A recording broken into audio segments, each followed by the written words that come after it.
السلام علیکم دوستوں اور ساتھیوں، ہم آپ کو ان ویڈیو میں قیام پاکستان کے بعد سے لے کر اب تک ہونے والی سیاسی، معاشی اور معاشرتی تبدیلیاں، مختلف دور حکومت میں ہونے والی کے متعلق آپ کو آگاہ کرتے رہے ہیں۔ اس سے قبل ہم نے قیام پاکستان کے بعد پاکستان کی پہلی کابینہ اور پہلے گورنر جنرل اور وزیر اعظم کے دور حکومت کے متعلق آپ کو آگاہی فراہم کی ہے۔ اس ویڈیو میں ہم آپ کو قیام پاکستان کے بعد پاکستان کے دوسرے گورنر جنرل خواجہ ناظم الدین اور پہلے وزیر اعظم لیاقت علی خان کے دور کے متعلق معلومات فراہم کریں گے۔ قائد اعظم کے انتقال کے بعد لیاقت علی خان کی ذمہ داریوں اور ان کے مقام میں بہت اضافہ ہوا۔ وہ قائد اعظم کے دست راست تھے اور قیام پاکستان سے قبل انہیں قائد اعظم کے ساتھ کام کرنے کا موقع ملا تھا۔ مسلم لیگ کے جنرل سیکرٹری کی حیثیت سے انہوں نے تحریک پاکستان کے دشوار گزار مرحلوں میں قائد اعظم کو ایک مستعد سیکریٹریٹ فراہم کیا۔ وہ آئینی امور پر ہونے والے مختلف مذاکرات میں بھی قائد اعظم کی ٹیم کے ایک رکن کے طور پر شامل رہے۔ غیر منقسم ہندوستان کی عبوری حکومت میں انہوں نے مسلم لیگ کی نمائندگی اور وزارت خزانہ کا چیلنجوں کا حامل قلمداد سنبھالا۔ اس حیثیت میں ان کا پیش کردہ بجٹ غریب آدمی کا بجٹ کے عنوان سے مشہور ہوا۔ قیام پاکستان پر قائد اعظم نے گورنر جنرل کی حیثیت سے وزراء کی کونسل منتخب کی تو ساتھ ہی لیاقت علی خان کو وزیر اعظم کی حیثیت سے متعارف کرایا۔ لیاقت علی خان کے پاس وزارت دفاع کا محکمہ بھی تھا۔ وزیر اعظم کے عہدے کے لیے لیاقت علی خان پر قائد اعظم کی نظر انتخاب کیوں پڑی؟ یہ سوال بار بار اٹھایا گیا ہے۔ ظاہر ہے کہ اس وقت مسلم لیگ کی صفوں میں ایسے اور لوگ بھی موجود تھے جو اس منصب کے اہل ہو سکتے تھے، بلکہ ان میں سے کچھ بعض حوالوں سے لیاقت علی خان سے زیادہ اس عہدے کے مستحق گردانے جا سکتے تھے۔ خاص طور پر حسین شہید سہروردی ایک ایسے رہنما تھے جن کا سیاسی تجربہ بہت وسیع تھا۔ وہ متحدہ بنگال کے وزیر اعلیٰ کی حیثیت سے انتظامی اور حکومتی امور کا لیاقت علی خان سے کہیں زیادہ تجربہ رکھتے تھے۔ 1920 میں عملی سیاست میں قدم رکھنے کے بعد سہروردی نے تحریک خلافت میں حصہ لیا۔ 1936 کے اوائل میں انہوں نے آزاد مسلم پارٹی کی داغ بیل ڈالی، مگر پھر اسی سال قائد اعظم کی خواہش پر اپنی نوزائیدہ تنظیم کو مسلم لیگ میں ضم کر دیا۔ 1936 کے انتخابات میں سہروردی نے بنگال کی 119 مسلم نشستوں میں سے 39 نشستوں پر مسلم لیگ کو کامیابی دلانے میں اہم کردار ادا کیا۔ بعد ازاں وہ فضل حق کی سربراہی میں بننے والی کرشک پرجا پارٹی اور مسلم لیگ کی مخلوق حکومت میں بھی شامل رہے۔ 1943 میں وہ خواجہ ناظم الدین کی صوبائی وزارت میں شامل ہوئے۔ 1946 کے انتخابات کے بعد وہ بنگال کے وزیر اعلیٰ بنے۔ ان انتخابات کے بعد کسی صوبے میں مسلم لیگ کی بننے والی واحد وزارت بنگال ہی کی وزارت تھی، جبکہ دوسرے مسلم اکثریتی صوبوں میں لیگ اپنی حکومت بنانے میں ناکام رہی تھی۔ کیونکہ قیام پاکستان سے ذرا قبل تقسیم بنگال کا فیصلہ بھی ہوا تھا، جس کے بعد بنگال کے دونوں حصوں میں الگ الگ حکومتیں وجود میں آئی تھیں۔ لہذا سہروردی کی حکومت کو متحدہ بنگال کی آخری حکومت ہونے کا اعزاز بھی حاصل ہے۔ سیاسی تحریکوں، تنظیم سازی اور حکومتی مناصب پر کام کرنے کے اس وسیع تجربے کے پس منظر میں سہروردی پاکستان بننے کے بعد وزارت عظمیٰ کے منصب کے ایک اہل امیدوار ثابت ہو سکتے تھے۔ جو چیز سہروردی کو پاکستان کی وزارت عظمیٰ کے لیے مزید موزوں بناتی تھی وہ یہ حقیقت تھی کہ ایک دوسرے سے 1000 میل کے فاصلے پر واقع ملک کے دو حصوں کا اقتدار میں شراکت کا احساس قومی وحدت اور باہمی اخوت کے فروغ کے لیے ناگزیر تھا۔ قیام پاکستان کے بعد ملک کا دارالحکومت اس کے مغربی حصے میں بنا لیا گیا، جبکہ بعض حلقوں کے خیال میں ڈھاکہ کو بھی اس مقصد کے لیے زیر غور لایا جا سکتا تھا۔ اسی طرح ملک کی فوج اور بیوروکریسی میں بنگال کی نمائندگی نہ ہونے کے برابر تھی۔ ایسے میں اہل بنگال کو کسی احساس محرومی سے بچانے اور قومی سیاسی دھارے میں ان کی واضح طور پر محسوس کی جانے والی شمولیت کو یقین بنانے کے لیے بنگال کے ایک سرکردہ رہنما کا ملک کا وزیر اعظم بنا دیا جانا انتہائی کارگر ثابت ہو سکتا تھا۔ ان تمام حقائق کے باوجود اگر قرۂ فعال سہروردی کے نام نہیں نکلا تو بظاہر اس کی وجوہات میں پہلی وجہ یہ تھی کہ لیاقت علی خان ایک عرصے سے قائد اعظم کے ساتھ چلے آ رہے تھے اور دونوں میں ایک بہتر ورکنگ ریلیشن شپ آزادی سے پہلے سے موجود تھی۔ لیاقت علی خان مسلم لیگ کی ہندوستان گیر تنظیم کے جنرل سیکرٹری رہے تھے اور اس حیثیت میں وہ ان تمام علاقوں میں جہاں مسلم لیگ کی شاخیں تھیں نہ صرف معروف تھے بلکہ انہوں نے اپنے سیاسی روابط بھی استوار کر رکھے تھے۔ خود بنگال کی مسلم لیگ میں بھی لیاقت علی خان کا اپنا ایک حلقہ اثر تھا اور وہ سہروردی کے بجائے خواجہ ناظم الدین سے زیادہ قریب تھے۔ ایک اور اہم واقعہ جس نے قیام پاکستان سے ذرا قبل سہروردی کو نئے بننے والے ملک میں کسی اہم منصب پر فائز ہونے سے باز رکھا وہ تقسیم بنگال اور متحدہ بنگال کی ان کی وزارت اعلیٰ کے خاتمے کے بعد کلکتہ میں بھڑک اٹھنے والے فسادات تھے۔ کلکتہ کے مسلمان بے یار و مددگار تھے۔ تقسیم ہند کے ساتھ ہی انگریز سپاہیوں پر مشتمل فوج کلکتہ سے واپس بلا لی گئی تھی۔ مسلمان مہاجرین کا سیلاب مشرقی بنگال کی سرحدوں کی طرف بڑھ رہا تھا۔ ایسے میں کلکتہ کے میئر اور ضلعی مسلم لیگ کے جنرل سیکرٹری ایم اے عثمانی نے پہلے گاندھی سے رابطہ قائم کیا اور انہیں مشورہ دیا کہ وہ اور سہروردی مل کر فسادات کی اس آگ کو بجھا سکتے ہیں۔ گاندھی نے اس تجویز پر عمل کرنے کا وعدہ کیا۔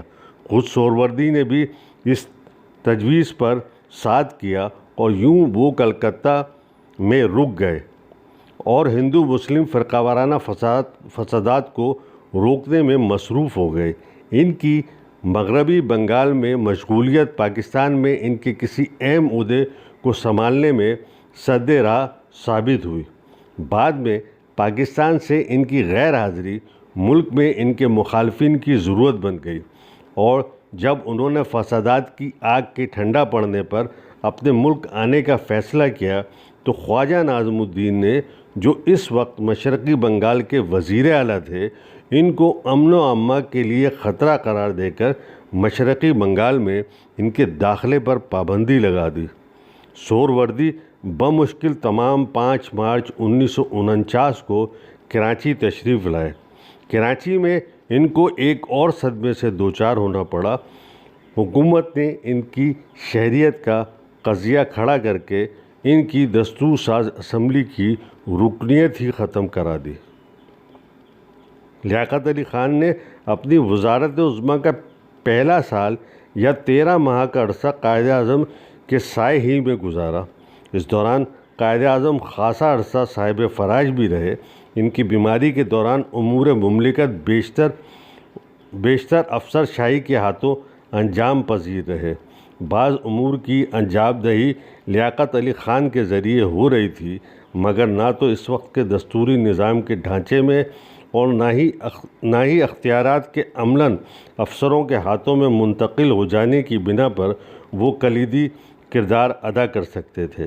قائد اعظم کے انتقال کے بعد لیاقت علی خان کے نقطہ نظر سے خواجہ ناظم الدین کا گورنر جنرل کی حیثیت سے تقرر ایک اچھا فیصلہ تھا۔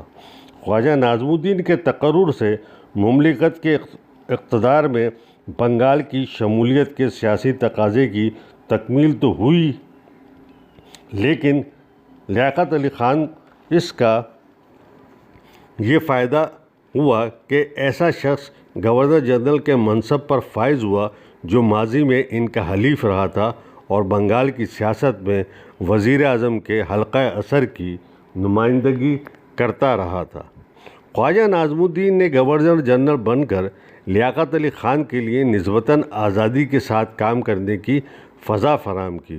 خود اپنے لیے ناظم الدین نے ایک پارلیمانی نظام کے سربراہ مملکت کے رسمی کردار کا انتخاب کیا، اور جب تک لیاقت علی خان زندہ رہے، خواجہ ناظم الدین گورنر جنرل کے انتہائی بااختیار عہدے پر فائز ہونے کے بجائے اپنی بے اختیاری پر قانع رہے۔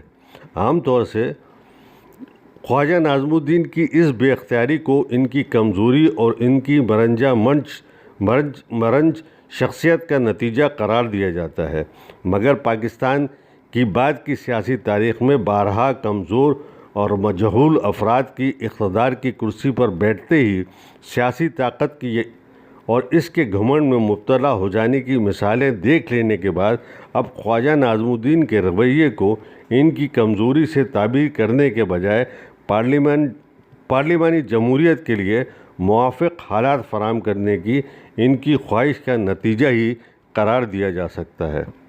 لیاقت علی خان نے قائد اعظم کے انتقال کے بعد وزیر اعظم کے منصب کی اہمیت کو اجاگر کرنے کے لیے شعوری اقدامات کیے۔ پہلی بار وہ کابینہ کے سربراہ محسوس ہوئے اور خود کابینہ میں ان کو بڑی حد تک وہ مقام حاصل ہوا جس سے اب تک وہ محروم تھے۔ لیاقت علی خان نے بعض نئے وزراء کا تقرر کیا اور کئی وزراء کے قلمدانوں میں رد و بدل کیا۔ ریاستوں اور سرحدی علاقہ جات کی وزارت جو اب تک قائد اعظم کے پاس تھی، وہ بھی ان کے انتقال کے بعد وزیر اعظم نے سنبھال لی۔ لیاقت علی خان نے بعض اوقات کابینہ کی پیشگی منظوری کے بغیر بھی اہم فیصلے کیے۔ یہ تمام حقائق اس بات کا مظہر ہیں کہ قائد اعظم کی رحلت کے بعد پاکستان میں سربراہ مملکت اور سربراہ حکومت کے درمیان کم از کم ظاہری طور پر اختیارات کی ایک ایسی تقسیم کا منظر ابھرا جو پارلیمانی نظام میں سربراہ مملکت اور سربراہ حکومت کے درمیان تقسیم کار کے نظام کے مماثل تھا۔ البتہ نئے گورنر جنرل کے مقابل لیاقت علی خان کے منصب کی بحالی اور اس کی توقیر میں ہونے والے اضافے سے یہ نتیجہ اخذ نہیں کرنا چاہیے کہ ملک میں واقعی پارلیمانی نظام قائم ہو گیا تھا۔ خواجہ ناظم الدین کے عجز و انکسار کے باوجود ملک کا دستوری ڈھانچہ اور سماجی اور اقتصادی قوائف نے جن قوتوں کو مملکت کے امور میں مقتدر حیثیت کا مالک بنا دیا تھا، وہ قوتیں اسی طرح موجود تھیں۔ وہ قائد اعظم کے نام سے فیصلے کرنے کا آغاز کر چکی تھی۔ اب انہوں نے وزیر اعظم کے گرد حلقہ کر لیا تھا۔ سول بیوروکریسی کے بعد ملٹری بیوروکریسی کی سیاست میں ملوث ہونے اور وزیر اعظم کے فیصلوں پر اثر انداز ہونے کا آغاز ہوا۔ وقت گزرنے کے ساتھ ساتھ ریاستی اداروں کے سامنے لیاقت علی خان بڑی حد تک بے بس ہو چکے تھے۔ صرف سیاست کے میدان میں مثلاً صوبائی وزارتوں کے امور اور مسلم لیگ کے معاملات میں وہ کچھ کرنے کی گنجائش رکھتے تھے، مگر ان تمام شعبوں میں بھی ان کی کاوشیں جہاں کچھ لوگوں کی نظروں میں مستحسن ٹھہری، وہیں کچھ دیگر لوگوں نے ان کو جواز سے محروم یا متنازع بھی قرار دیا۔ لیاقت علی خان کا دور ایک رجحان ساز دور تھا، کیونکہ ان کے 4 سالہ دور حکومت میں ملک کی داخلی و خارجی حکمت عملی کے جو ابتدائی نقوش ابھرے تھے، انہوں نے ہی بعد میں کچھ رد و بدل کے ساتھ استحکام پایا۔ افسر شاہی کا فوجی قیادت کی ڈکٹیٹ سے مرتب ہونے والی قومی ترجیحات، پنڈی سازش کی شکل میں سامنے آنے والا بوناپارٹزم اور مہم جوئی کا رجحان، کرپشن، پاکستان کی امریکہ اور مغرب نوازی، محلاتی سازشیں، سیاسی جوڑ توڑ اور وفاداریوں کی خرید فروخت، انتخابی دھاندلیاں، صوبوں میں مرکز کی مداخلت اور منتخب حکومتوں پر عرصہ حیات تنگ کرنے کی کوششیں، کالے قوانین کا اجرا اور مخالفین کو ملک دشمن اور غدار قرار دینے کی روش، غرض ان تمام رجحانات کے سوتے ہمیں اپنی آزادی کے ابتدائی چند برسوں میں ہی پھوٹتے نظر آئے۔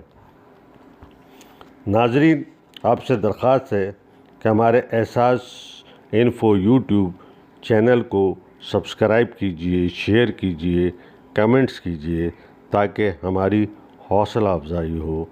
ہمارے ٹک ٹاک کے چینل احساس انفو کو فالو کیجیے، شیئر کیجیے، کمنٹس کیجیے۔ بہت بہت شکریہ۔